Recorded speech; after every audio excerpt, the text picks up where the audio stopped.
मैं तीसरा सदस्य इस पे बोल रहा हूं। मैं भी में से पूर्व कांग्रेस पार्टी के नेता माननीय शशि थरूर जी जो बात कह रहे थे, उन्होंने बहुत सारे आंकड़े दिए हैं।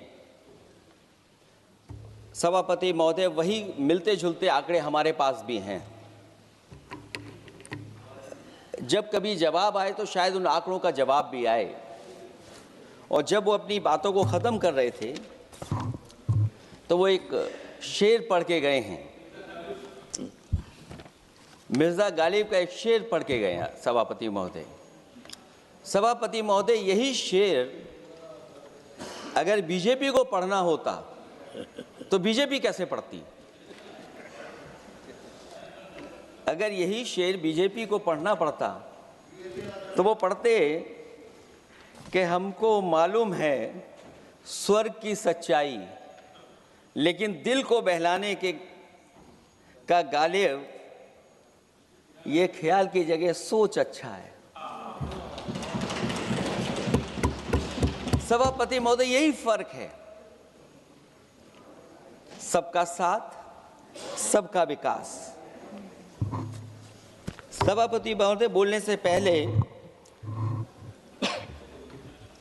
मैं जब बजट को देख रहा था और अक्सर सरकार को पिछले कई सालों से चलता हुआ मैं देख रहा हूं, मैं कहना चाहता हूं, क्यों झूठे ख्यालों में दिन रात करें, जो बनाते हैं हवा में बातों के महल, आओ उनसे कुछ जमीनी बात करें।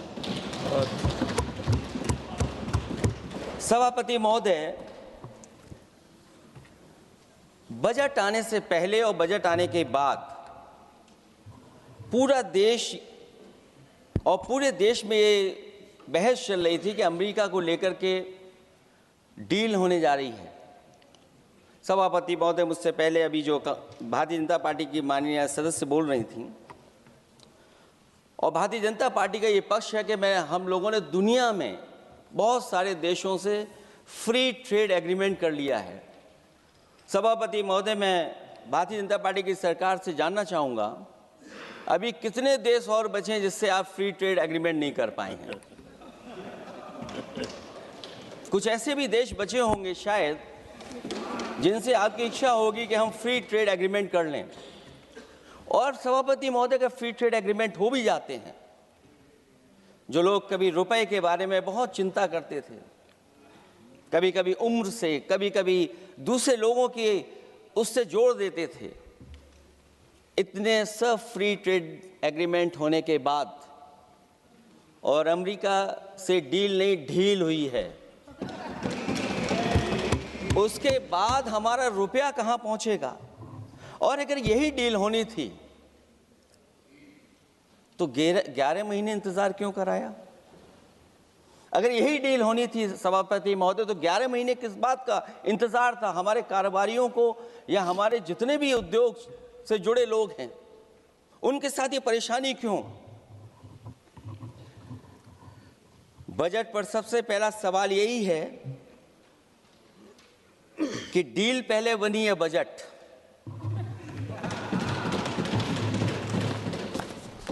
और बजट का हलवा यहां ज्यादा बटा के वहां। सभापति महोदय, स्वदेशी, आत्मनिर्भर, ये शब्द तो बहुत अच्छे लगते हैं, लेकिन जब डील हो गई है तो क्या इस बजट को लाने से पहले आत्मनिर्भरता और स्वदेशी को अपने अपने शब्दकोश से हटा दिया है, या इसको उल्टे अर्थ में विलोम शब्दकोश में डाल दिया है?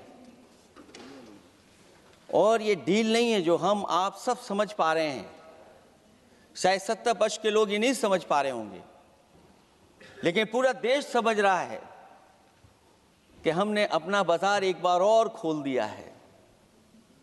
$500 बिलियन का व्यापार एक तरफा, हमारे आत्मनिर्भरता कहां जाएगी?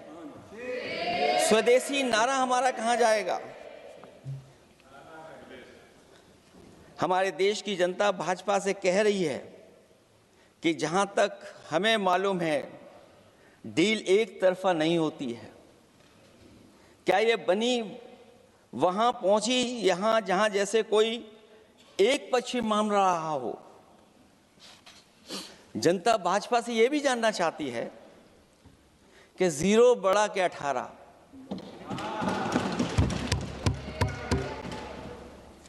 सभापति महोदय, भाजपा का समझौता गणित क्या यह है कि 18 0 के बराबर है?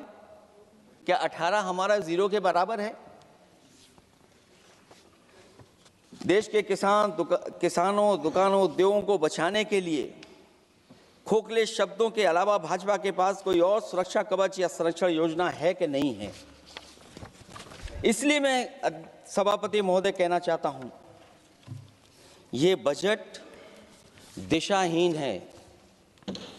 इस बजट में कोई विजन नहीं है कि 2047 तक हमारा देश विकसित भारत बन जाएगा।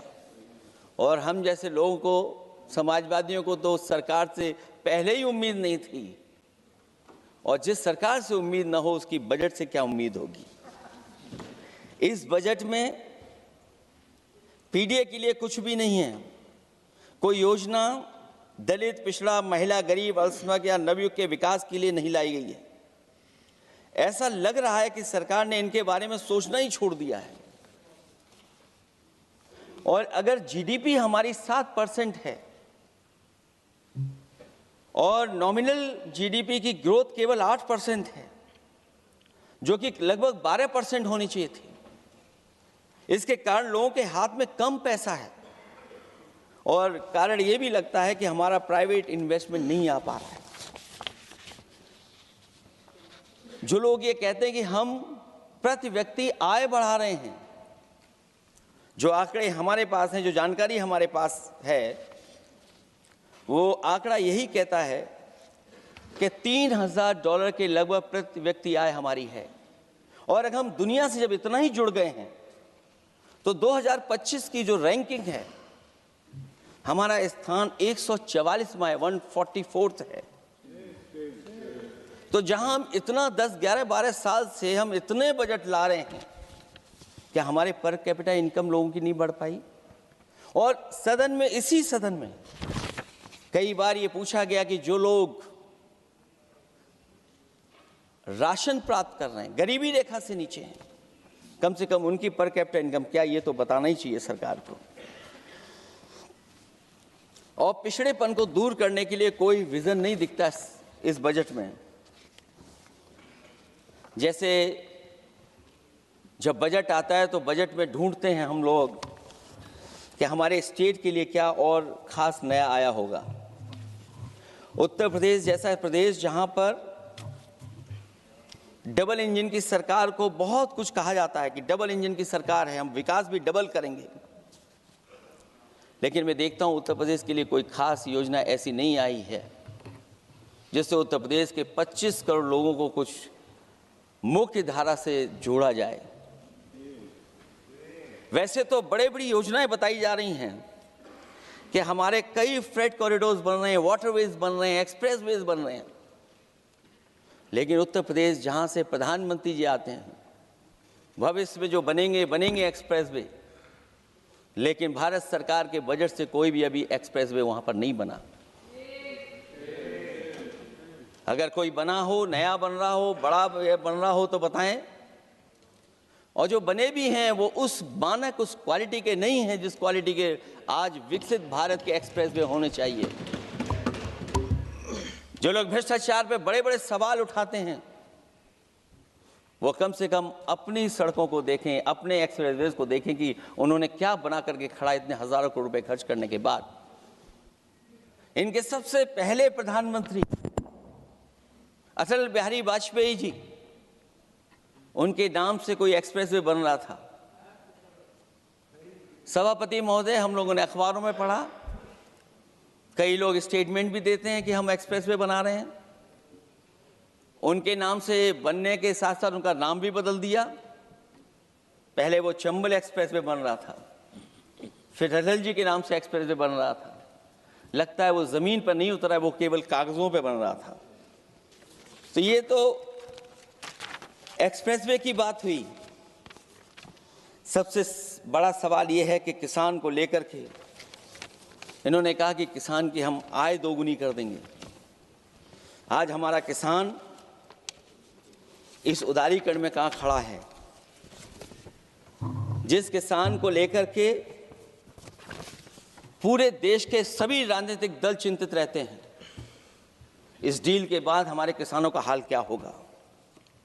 और जब सब कुछ विदेश से ही आएगा तो हमारा किसान भारत में क्या उगाएगा, जमीन पर क्या उगाएगा और क्या बेच पाएगा? सभापति महोदय, सरकार ने बड़ा बजट पेश किया, कहा कि हम एग्रीकल्चर इंफ्रास्ट्रक्चर तैयार करेंगे, एग्रीकल्चर इंफ्रास्ट्रक्चर से हम मंडियां तैयार करेंगे, बाजार तैयार करेंगे, एमएसपी लागू करेंगे। हमारे किसान जब काले कानून के खिलाफ लड़ रहे थे, बड़ी संख्या में जान चली गई, उसके बाद सरकार कहीं पीछे हटी और उन्होंने काले कानून वापस लिए। लेकिन आज भी किसानों को जो कानूनी गारंटी मिलनी चाहिए वो अभी तक एमएसपी की कानूनी गारंटी सरकार नहीं दे पाई है। और जो 23 क्रॉप और हॉर्टिकल्चर क्रॉप और दूध को लेकर के सरकार दावा करती कि हम सब्जियां इतना, हॉर्टिकल्चर क्रॉप्स हमारी इतनी ग्रो कर गई हैं, हम दुनिया में इतना पैदा कर रहे हैं।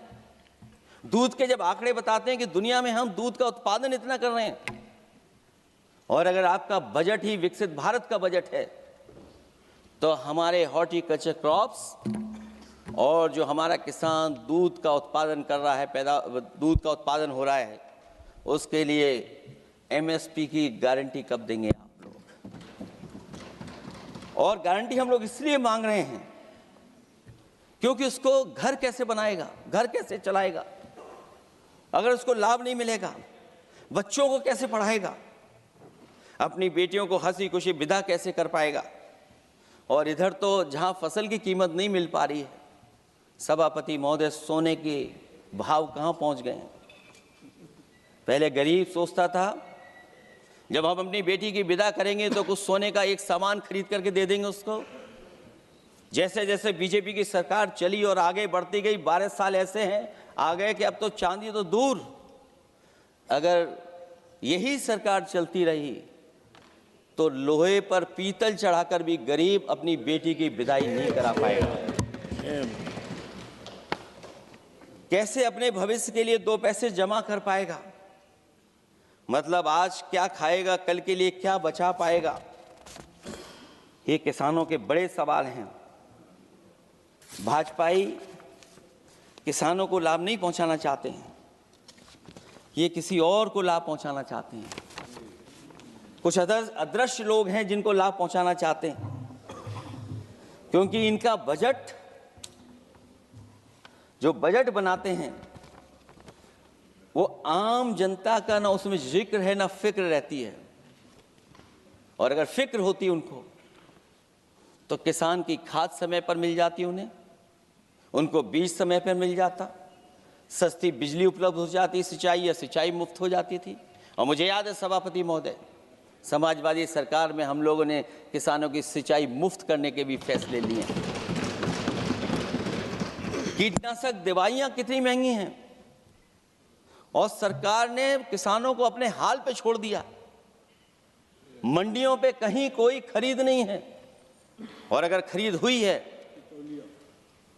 तो सरकार बताए कि धान, आलू या गेहूं की खरीद में तो मिल जाती है उसको कीमत, लेकिन धान और आलू जैसी फसलों पर कोई सरकार कीमत नहीं दे पा रही है। महंगाई बेतहाशा बढ़ने पर भी इस बजट में जनता को टैक्स में न छूट देना टैक्स शोषण है। अमीरों के काम कारोबार और घूमने फिरने पर 10 तरह की छूटें दी गई हैं, लेकिन बेकारी बेरोजगारी से जूझ रहे लोगों की उम्मीदों की थाली खाली है। मध्यम वर्ग अपने आप को ठगा महसूस कर रहा है। शोषित, वंचित, गरीब व्यक्ति जहां था वैसे भी नीचे जाता दिख रहा है। इस बजट ने उसके चादर में पैबंद लगाने की जगह उसे और चिथड़ा कर दिया है, क्योंकि सामाजिक सुरक्षा केवल शब्दों की औपचारिकता रह गई है। किसान, मजदूर, श्रमिक, कारोबारी, छोटा दुकानदार अपने लिए मिली राहत को दूरबीन से देखकर ढूंढ रहा है और इसीलिए भाजपा का हर बजट 1/20 का बजट मानते हैं, क्योंकि वो 5% लोगों के लिए ही होता है।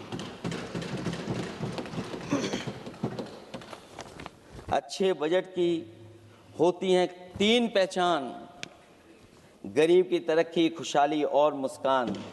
शायद इस बजट ने तीनों चीजों को छीनने का काम किया गरीबों से। दूसरा विषय स्वास्थ्य को लेकर के बहुत हमारा गरीब समय समय पर परेशान रहता है। स्वास्थ्य को लेकर के जो ठोस कदम सरकार को उठाने चाहिए वो सभापति महोदय सरकार नहीं उठाती दिख रही है, और जितना भी स्वास्थ्य सेवाएं हैं वो ठप होती चली जा रही हैं। मैं उत्तर प्रदेश की बता सकता हूं, मुझे याद है सभापति महोदय, पहला जो भारत सरकार और प्रदेश सरकार को मिलकर के पहला हॉस्पिटल, मेडिकल कॉलेज शाहजहांपुर का बना था, जिस समय भारतीय जनता पार्टी के उस समय के स्वास्थ्य मंत्री और मैंने मिलकर के उसका उद्घाटन किया था। उसके बाद जो प्रचार में तो ये बहुत आगे हैं, प्रचार में तो ये कहते हैं कि हर डिस्ट्रिक्ट में हर हॉस्पिटल, हर डिस्ट्रिक्ट में एक हॉस्पिटल या मेडिकल कॉलेज, लेकिन सच्चाई तो ये है कि इन हॉस्पिटलों में इलाज नहीं है, दवाई नहीं है, ऑपरेशन के लिए कहाँ जाना पड़ता है, भटकना पड़ता है। और जिस तरीके से अभी जिन लोगों ने इंश्योरेंस या LIC में किस्त दी होगी वो जानते होंगे कि महंगाई कम नहीं हुई है, महंगाई बढ़ी है, किस्तें बढ़ गई हैं। उदाहरण के लिए दिल्ली के एम्स के लिए 5,600 करोड़ रुपए और आयुष्मान भारत के लिए पूरे देश के लिए सरकार ने जो बजट रखा है वो 4,700 करोड़ रुपए है।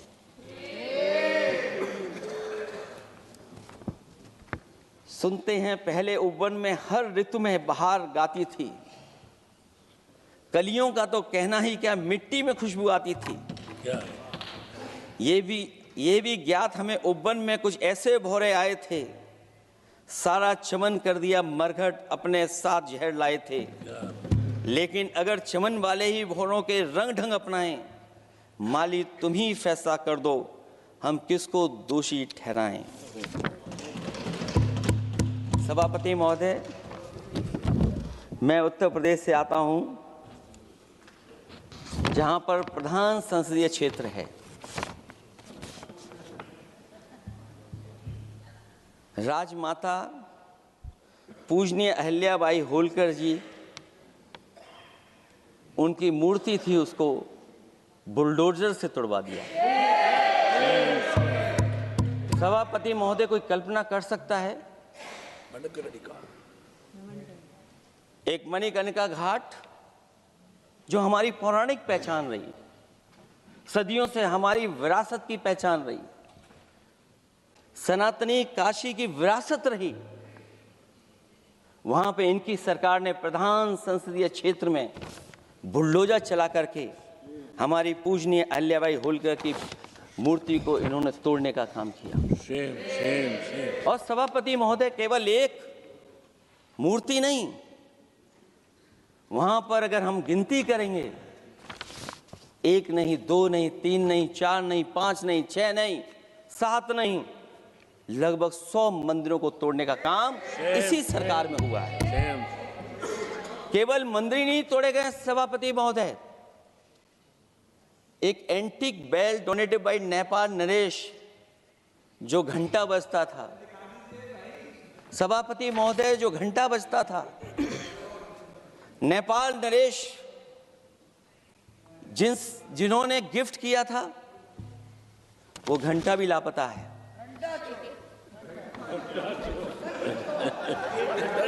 केवल घंटा ही लापता नहीं है,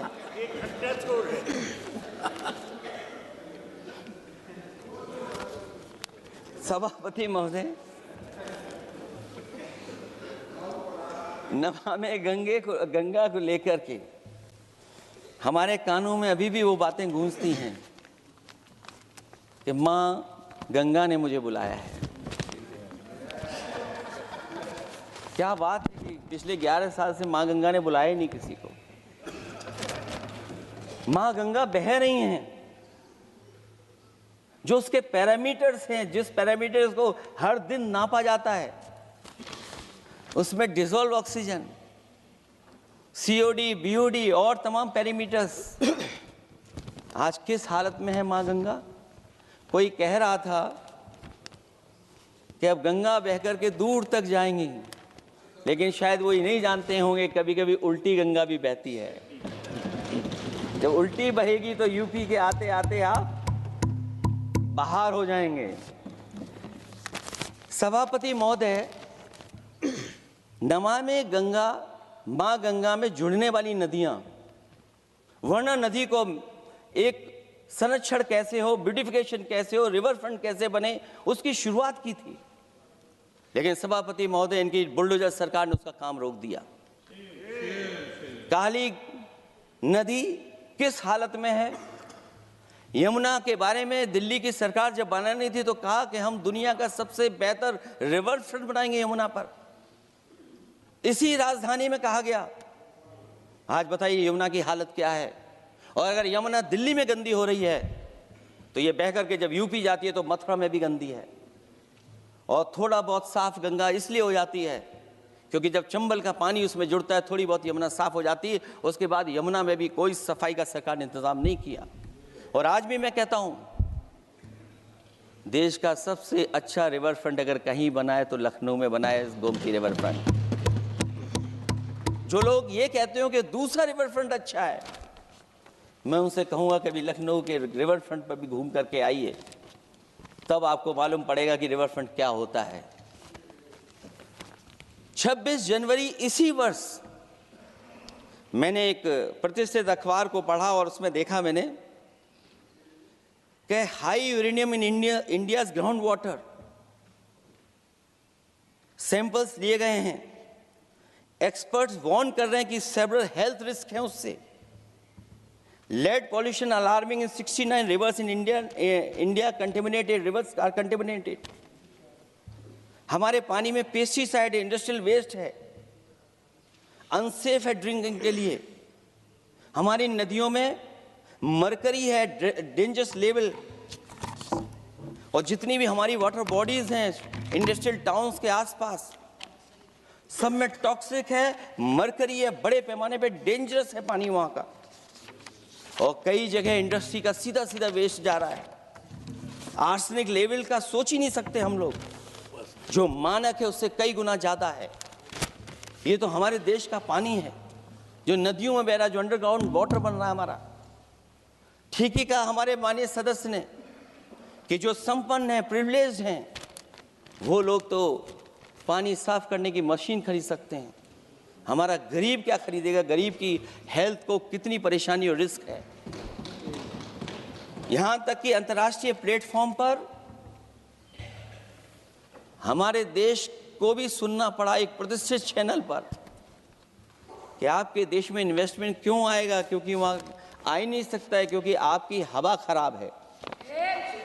सोचिए, देश का पानी खराब हो। और ये मैं नहीं कह रहा हूं, पानी खराब सरकार को मालूम है, नहीं मालूम है, लेकिन जो प्राइवेट कंपनियां हैं जिनको अपना पानी बेचना है, तो वो बता रही कि आपके भारत के पानी में क्या क्या है। और ये बात गलत है तो सरकार ऐसी कंपनियों पर प्रतिबंध क्यों नहीं लगाते हैं कि इस तरह अपनी कंपनियों का सामान बेचने के लिए झूठा प्रचार कर रही हैं।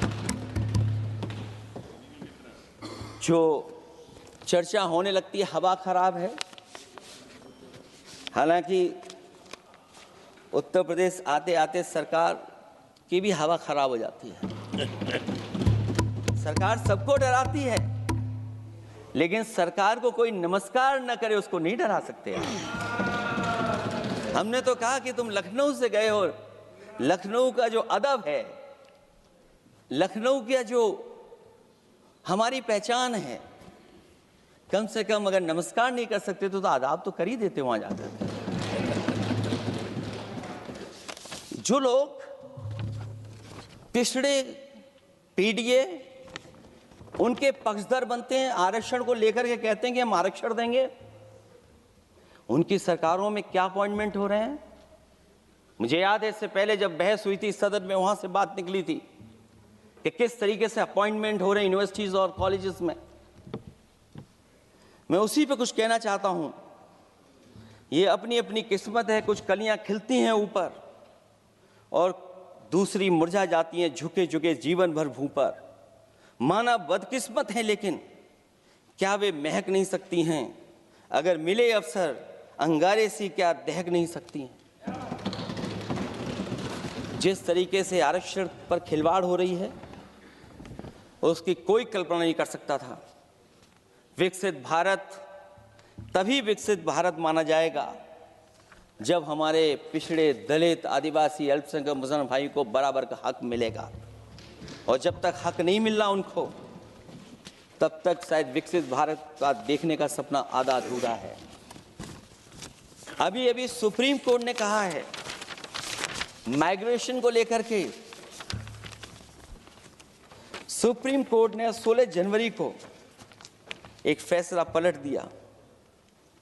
हाई कोर्ट के फैसले को पलटते हुए फैसला सुनाया कि यदि आरक्षित वर्ग का कोई उम्मीदवार बिना किसी छूट का लाभ लिए अगर अनारक्षित वर्ग से ज्यादा नंबर प्राप्त करे तो उसे अनारक्षित वर्ग में सेलेक्ट किया जाएगा। क्या सुप्रीम कोर्ट भी कह रहा है? हमारे सरकार की भी नियत है कि सबको आरक्षण मिलना चाहिए जिनका हक हो। हमारे प्रधानमंत्री जी भी कहते हैं हम पिछड़े हैं। हमारे दूसरे नंबर के नेता, क्योंकि उन्हें सनातनी बनना था, अपना धर्म बदल के दूसरा धर्म लिख लिया उन्होंने। तो कम से कम पिछड़ों का तो ख्याल करिए आप। जब पिछड़ों का ख्याल करोगे तभी आपका देश विकसित बनेगा, भारत विकसित बनेगा। अगर आप पिछड़ों को छोड़ देंगे, दलितों को छोड़ देंगे, आदिवासियों को छोड़ देंगे, अल्पसंख्यक भाइयों को छोड़ देंगे, तो आप कैसे विकसित भारत बनाएंगे? एक आर्थिक बराबरी है, दूसरी सामाजिक बराबरी है। और मुझे लगता है बजट से न आर्थिक गैर बराबरी दूर हो रही है, न सामाजिक गैर बराबरी दूर हो रही है। और इनकी सरकार में कितना भेदभाव है। सभापति महोदय, केवल चुनाव जीतने के लिए सोचिए। एक 72 साल के बुजुर्ग पर मोईद खान साहब, आप जानते होंगे आपके क्षेत्र में, मदरसा टाउन एरिया। सभापति महोदय, बीजेपी का लक्ष्य केवल है चुनाव जीतना। इन आंकड़ों से क्या मतलब? और आंकड़ों के अगर ये ठीक आंकड़े होते सभापति महोदय, तो इन्होंने कहा था कि बुलेट ट्रेन हम 1 लाख करोड़ की बनाएंगे। आज बुलेट ट्रेन 2 लाख करोड़ की कैसे हो गई? सभापति महोदय कहा कि हम 1 लाख करोड़ में बनाएंगे बुलेट ट्रेन। और बुलेट ट्रेन केवल संपन्न स्टेटों में क्यों? हमारे बंगाल, बिहार और यूपी में क्यों नहीं? और अगर आप हाई स्पीड बुलेट ट्रेन लाना चाहते हैं तो 1 लाख करोड़ का बजट दिया था, 2 लाख करोड़ बजट हो गया। यूपी में जब बनेगा तो पता नहीं कब बनेगा, कौन जानता है कब बनेगा। चुनाव जीतने के लिए इनकी सरकार के लोगों ने झूठा फंसाया। ये सब जुमला है, जुमला। झूठा फंसाया, और इसलिए फंसाया कि वो मुस्लिम है, इसलिए फंसाया। 72 वर्ष के बुजुर्ग को 19 महीने जेल में रखा गया। समाजवादी पार्टी को बदनाम किया गया, और केवल इसलिए कि चुनाव जीत जाए आप, अयोध्या का चुनाव जीत जाए, क्योंकि अयोध्या का चुनाव हारे थे आप लोग। मैं अयोध्या की महान जनता का धन्यवाद देता हूं कि उन्होंने कम्युनल पॉलिटिक्स का समापन किया है। वो विकास के रास्ते पे जाना चाहते हो। मैंने पहले भी कहा, फिर कहता हूं, आपका विकास अयोध्या का तो मैं जानता हूं कैसा है, क्योंकि लोगों ने काशी को क्यूटिव बनते नहीं देख पाए। अगर हम सब सदस्य हैं और हमारे प्रधान सांसद के संसदीय क्षेत्र को अगर हम क्यूटिव न बना पाए, आप विरासत मिटा रहे हैं। वहां पर कई सौ पुरानी दाल मंडी, जिसमें केवल वोट नहीं मिलता, इसलिए दाल मंडी को आप डिमोलिश कर देंगे आप। अल्पसंख्यक बनारस। और इसको अयोध्या को जीतने के लिए 72 वर्ष के एक व्यक्ति को झूठा केस लगाया, झूठा फंसाया, जेल भेज दिया, और न केवल उसको जेल भेजा बल्कि उसकी दुकानें और उसकी बेकरी पर भी बुलडोजर चला दिया आपने। क्या डेमोक्रेसी में हमारे बुलडोजर का कोई स्थान है क्या? हाई कोर्ट कहता है कि आप फैसला सुना सकते हैं क्या? कोर्ट कहता है कि आप कौन हो गए फैसला सुनाने वाले लोग? और फिर आप लोग कहते हैं कि हर घर जल और नल। सभापति महोदय, इन्हीं के विधायक ने मंत्री जी को घेर लिया, इन्हीं के विधायक ने मंत्री जी का अपहरण कर लिया,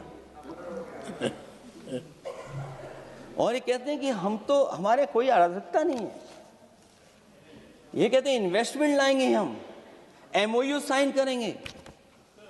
सभापति महोदय, देश के प्रधानमंत्री, देश के सबसे बड़े उद्योगपति उत्तर प्रदेश पहुंचे थे, एमओयू साइन किए गए, लाखों करोड़ के एमओयू साइन हुए, और एमओयू साइन होने के बाद जमीन पर कितना उतरा ये बताए सरकार।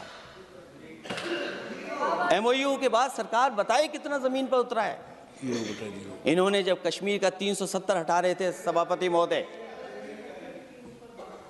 हाँ ना, बजट ही है ये एमओयू में, क्योंकि इंसेंटिव अगर नहीं देंगे तो कौन आपका इन्वेस्टमेंट लाएगा? ये राज्य का विषय नहीं है सभापति, राज्य से प्रधानमंत्री आते हैं। और आपने ये कहा कि प्रधानमंत्री के क्षेत्र में, हमने देश में कहा कि हमने 1000 किलोमीटर मेट्रो बिछाई है। आपने देश के प्रधानमंत्री के क्षेत्र में क्यों नहीं मेट्रो बिछाई? क्यों नहीं बिछाई आपने?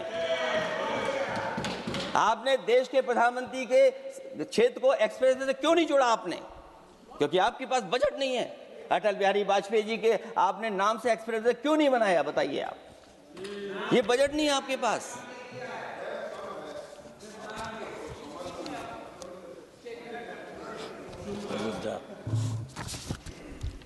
अयोध्या एयरपोर्ट घोटाला, एयरपोर्ट बनते ही पानी टपकने लगा। एयरपोर्ट तो दिल्ली का है, बजट तो दिल्ली ने दिया होगा। अयोध्या रेलवे स्टेशन, हमारे कन्नौज का रेलवे स्टेशन बनते ही गिर गया, और गिरने के बाद अभी तक नहीं बन पाया। तो ये बजट का हिस्सा नहीं है क्या? आप वाटरवेज बात कर रहे हैं, गंगा साफ नहीं है, आप पानी का जहाज कहां ले जाएंगे? बिहार में जाकर के रुक जाएगा। पिछली बार भी एक पानी का जहाज चला था, बनारस से जाते ही बिहार में रुक गया, जाकर के पटना भी नहीं पहुंच पाया।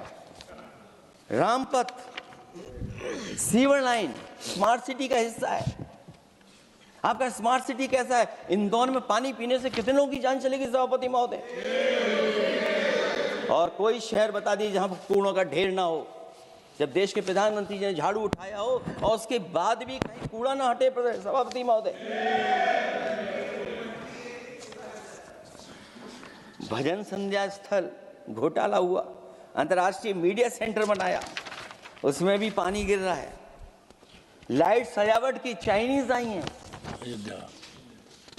हमारे देश का कारोबार कैसे उलझा दिया आपने? चीन और अमेरिका और थोड़ा बहुत रशिया, विदेश नीति तो असफल हुई है, लेकिन हमारा बाजार को भी पूरा बेच दिया। और चीन के सवाल पर सभापति महोदय, चीन हमारी जमीन पर भी निगाहें रखे हुए है और हमारे बाजार पे भी। इसलिए जो सरकार फैसला ले बड़ी सावधानी से ले। मैं कितनी बातें बताऊं वहां पर। सेना जमीन ले लिया, जमीनें जाने कहां चली गई हैं। इसलिए सभापति महोदय, ये बजट दिशाहीन है।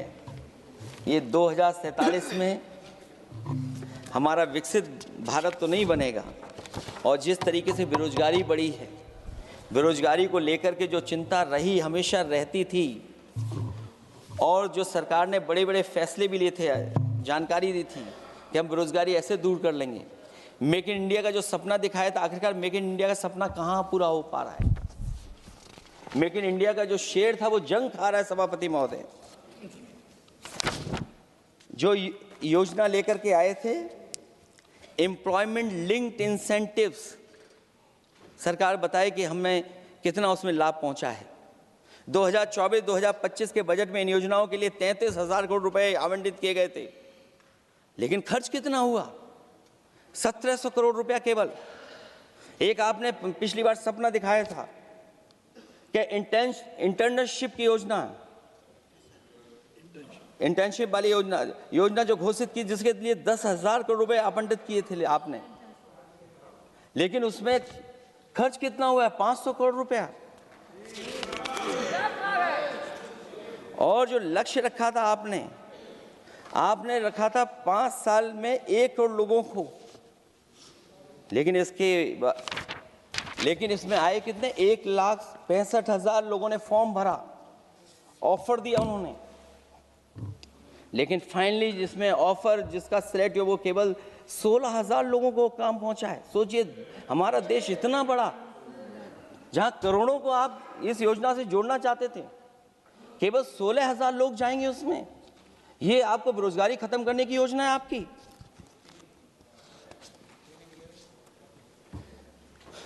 माननीय वित्त मंत्री जी के सदन के सामने स्थिति स्पष्ट करनी चाहिए कि मनरेगा एक महत्वपूर्ण योजना थी जिसमें गरीबों को ग्राम स्तर पर रोजगार मिलता था, राइट टू वर्क के अनुसार थी। इस योजना को समाप्त करते हुए आपने क्या नाम रखा है? बीबी राम जी। और हमारे राम जी कहाँ बैठे हैं? कहाँ है हमारे राम जी? पीछे बैठे, जिन्हें बचपन से हम देखते आए राम जी। ये हमारी खुशकिस्मती है कि राम जी सदन में बैठे हैं, लेकिन आप राम जी का अपमान कर रहे हैं। आपको उनको यहाँ नहीं बैठा सकते, आपको यहाँ बैठाना चाहिए नंबर 2 पर। अगर आप सच्चे मायने में सभापति महोदय बीपी राम जी, आप कृपया, देखिए वित्त मंत्री राम जी को ही नहीं जानती हैं। अखिलेश जी, हे भगवान, हम क्या करें अब? अखिलेश जी, आप कृपया बजट पे आ जाइए। आप कृपया बजट पे आ जाइए अखिलेश जी। सभापति महोदय, बजट पे आइए, बजट पे आइए। मैडम क्या बोले? फिर बोलना दोबारा। नहीं, आप बजट क्या बोलिए? नहीं, सभापति जी बोलिए। नहीं, सभापति महोदय, नहीं, जिन्होंने गोली चलाई वो आपका राम मंदिर बना रहे हैं। सभापति महोदय, जिन्होंने गोली चलवाई वो राम मंदिर बनवा रहे हैं। अगर कुछ पता ना हो तो जाकर के पूछ लेना, पता कर लेना। आधी अधूरी जानकारी के साथ मत आया करो यहाँ पर। अब आप बताइए सभापति महोदय, बीबी राम जी नाम बदल दिया आपने।